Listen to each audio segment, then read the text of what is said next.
really a different level impact for us. Our players came out, saw that, and man, they were all about it, and that's what college football is all about, that type of environment. Our student section was jammed up. They were going bananas. So many alumni. I mean, this game, this victory is for everybody. It's for our university, our players, our students, alumni, former players. Coach Johnson's got to see him earlier. I don't know where to start, but tremendously proud of this team. The resiliency, complimentary football, overcoming a couple of hiccups and whatnot, but all in all, just an awesome night for the Miami Hurricanes. So, questions, please. Please raise your hand. We'll start with Tim Reynolds from the AP. Mario, you've been 1-0 a bunch of times, but does this one feel different, first of all? And secondly, can you just take us through the mindset, the thinking when he goes out there for the field goal? I mean, 47 is not a chip shot, obviously. That unit had difficulties earlier in the game. What's going through your mind? Did you say anything to anyone at that point? Not at all. We had done that. I mean, our off-season training, our training camp it's becoming legendary because of the adversity we put our guys through. We really do, and it helps us get off to a great start.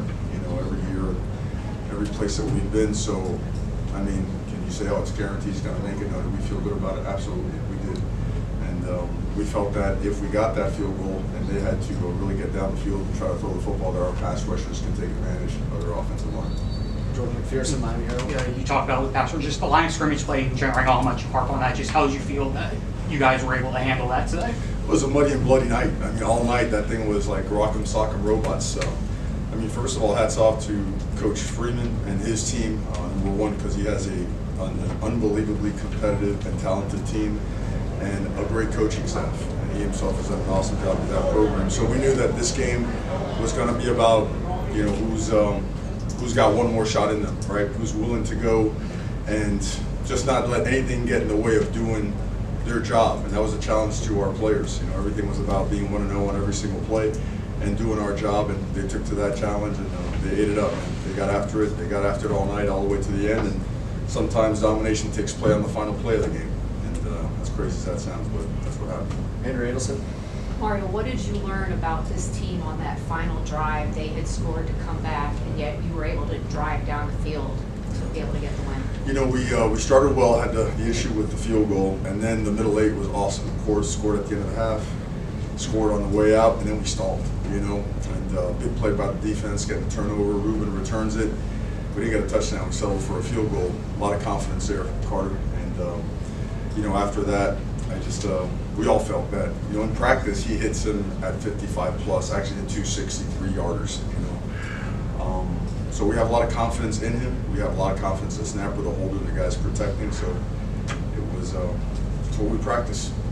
Our practice and preparation became game reality.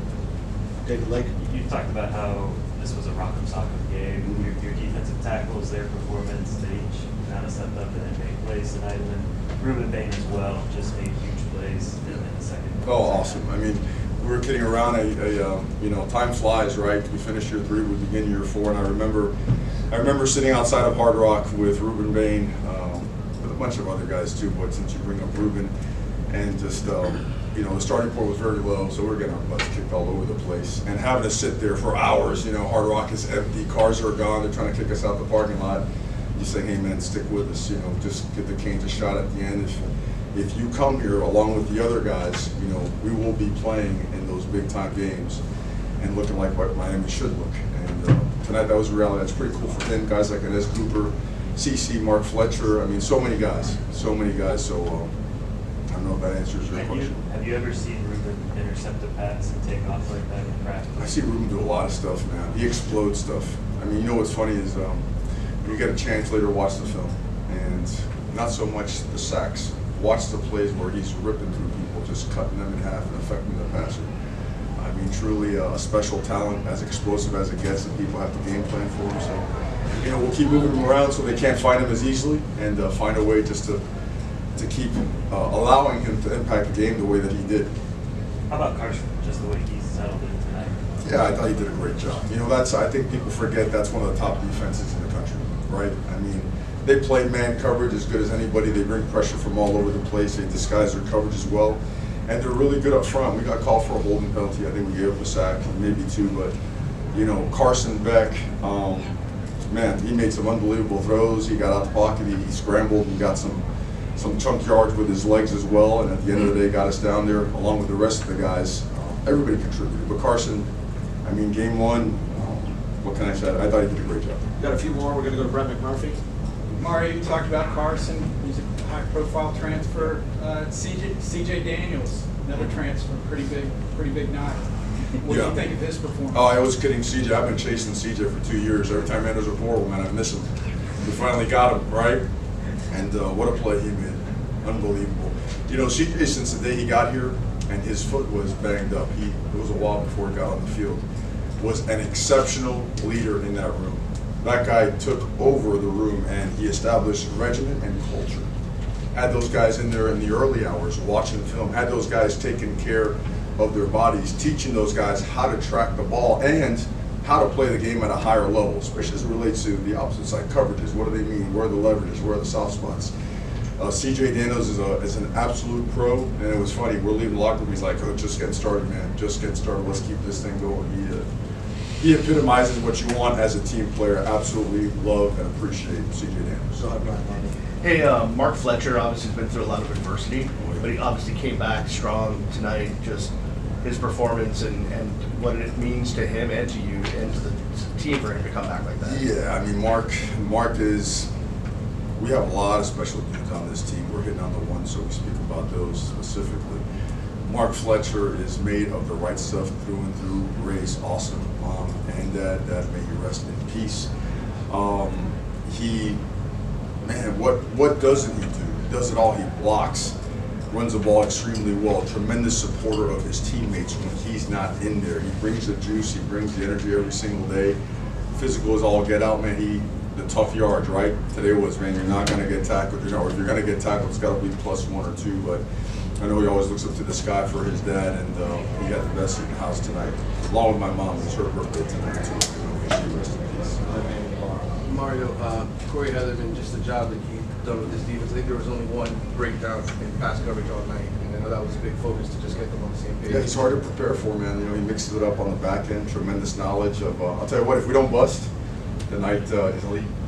Quite honestly, and that's okay. We knew that playing at home, there's going to be a ton of noise, and we worked with it nonstop. I'm sure you heard her blaring from Coral Gables, all the noise.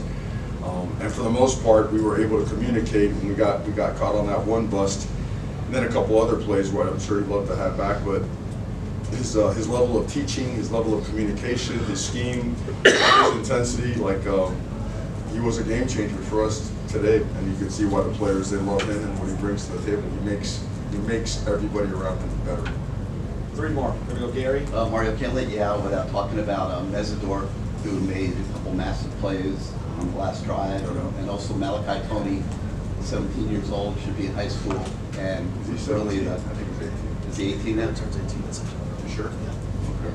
I mean, the heart of the offense on opening night. Well, the first one, Mesidor is finally healthy. It's a shame that people haven't got to see what he's about.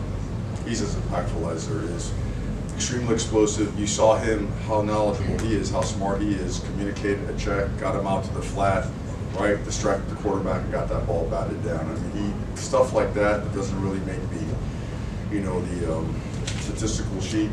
He is off the charts. He is one of our best leaders right now, as a matter of fact.